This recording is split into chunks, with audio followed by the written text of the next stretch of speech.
How long have you been here? It's great seeing you, friend. On this episode, we're going to be wiring up our taillights, patching up some sheet metal, and taking the Super Beetle out for some street tuning. What is up, YouTube? Like I said, we're back at it again with the Super Beetle project. As you can see here, I've started rewiring up the taillights. We have an actual catch can, puke tank, burp tank, whatever you want to call it, for our coolant system. And other than that, we're going to be patching up the sheet metal inside. Hopefully we'll get the panels in by the time this video's in. We've been waiting about 14 days for some of these metal panels to come in shipping. But in the meantime, you can watch us button up everything we can.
All right. We got the taillights now installed, all wired up.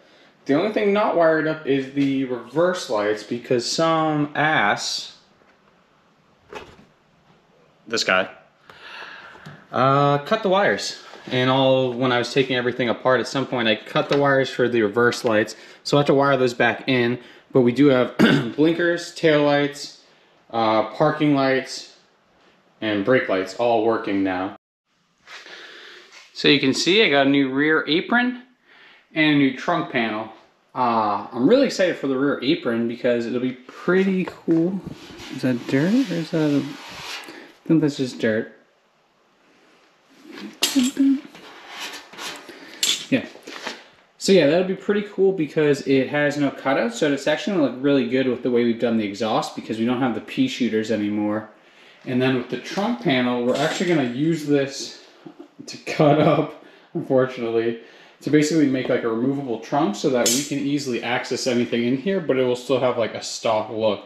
So we'll use riv nuts and rivets and probably some other things to basically make the panels removable so that you don't see the fuel pump, and possibly we can hide a little bit of the radiator with this. So I just wanted to show you guys that. We're going to finish up the wiring first before we get into it. But I'm pretty excited about the apron, so we'll probably get to that sooner than later. And then the other thing we did here was kind of just make a list of all the things we have left to do, at least like in the somewhat near future. Not all of these are needed for the next drive, but you can see we get a good amount going on here, so we're going to stick to it. Alright, one more thing we're going to get done before the night's over is replacing these headlights. I wanted to do an LED upgrade, but it was like $200 to $300, and for just the bright Sylvania ones, there's $50 for the pair. So we're gonna start with these and see how good they work, and then we'll take it from there. So here's a quick sample of how they look right now. I'm actually gonna turn the light off to get a good effect.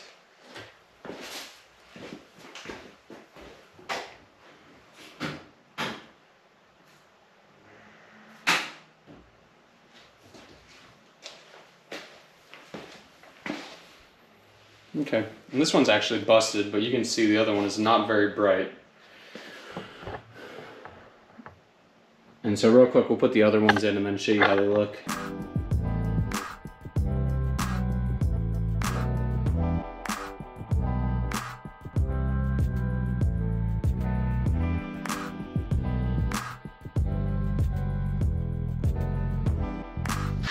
And now we have one of each, so we'll do a comparison.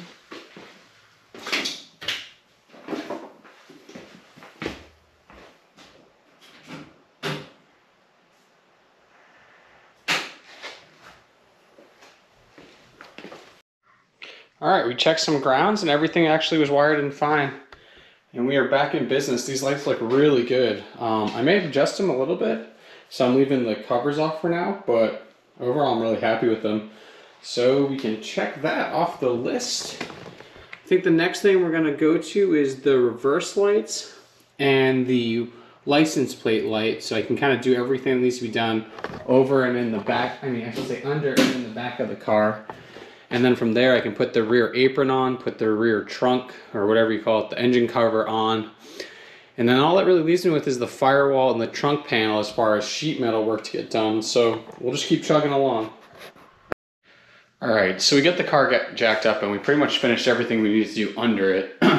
So we wired in the reverse lights, which unfortunately then I found out that the reverse light switch has failed.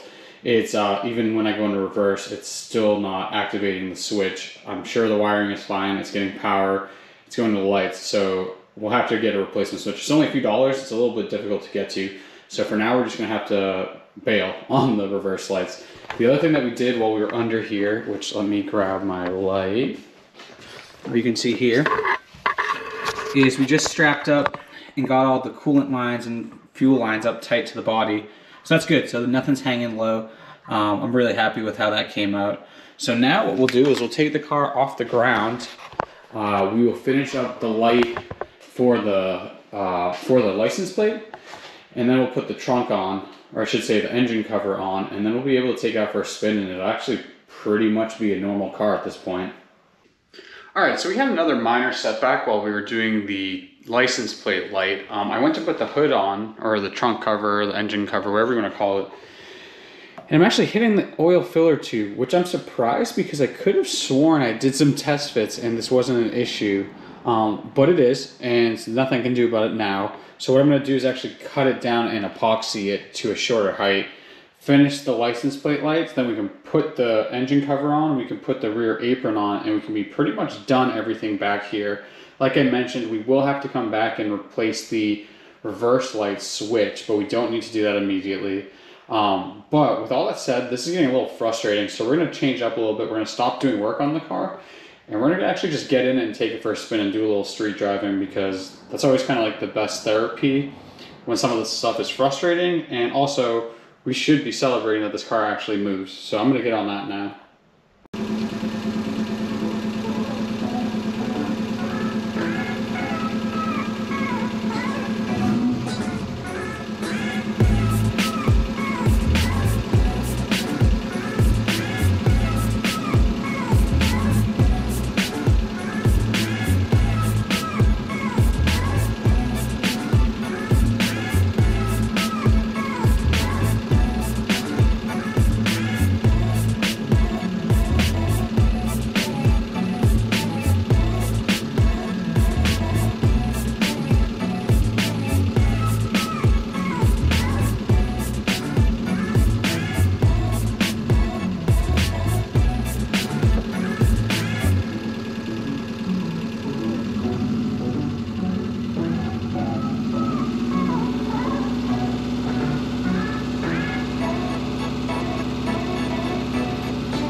Man, it felt so good to take that car for a spin.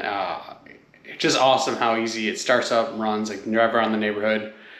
Really unwind for a little bit. So now they're back in. Got a fresh kind of set of eyes on things. We got the oil filler tube out. We're gonna cut it down and then we're gonna use JB Weld to kind of reconnect it at a shorter length. So tune in as we do that now.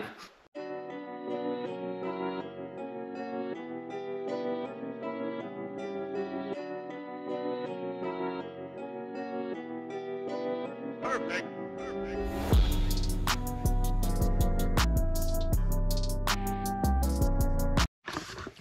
I'm not sure if I showed you guys how it was prior, but what we'll do now is we will attach it here, and now we definitely pull it in under that engine lid, which is perfect. So I'm just gonna mark it and then we'll get the epoxy going and get it ready to fill up.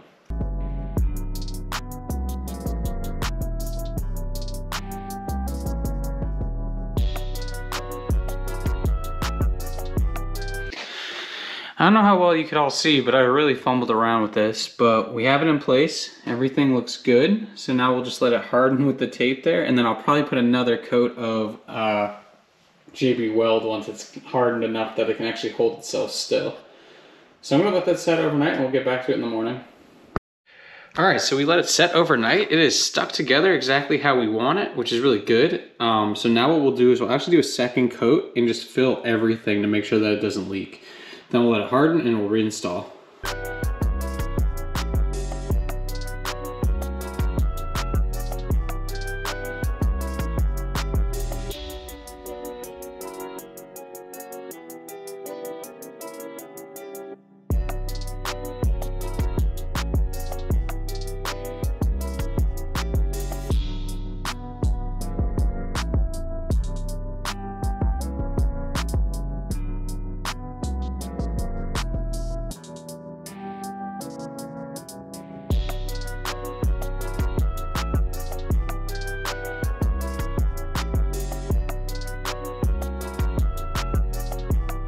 And I believe we have our last electrical task complete. Now we have the running lights and the license plate light all turn on at the same time. I also believe that's the last thing we have for electrical, which means we'll probably just take it for another spin and then we'll call it for this video, because then my next video is going to be all sheet metal work, and I think we have enough footage for this one. All right, a day's gone by. We've given the JB Weld enough time to harden. You can see here, it looks fantastic. Nice and sturdy, filled up. So yeah, and it's actually kind of cool because it's nighttime now, so we will be able to take it out for its first night cruise in a long time now that we have all our lights working and everything. So here we go.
Thank you everyone for tuning in. I really hope you enjoyed this one. I had a lot of fun, kind of like, we're getting really close, just buttoning up these last few things, doing the wiring, taking it for drives, which is just amazing.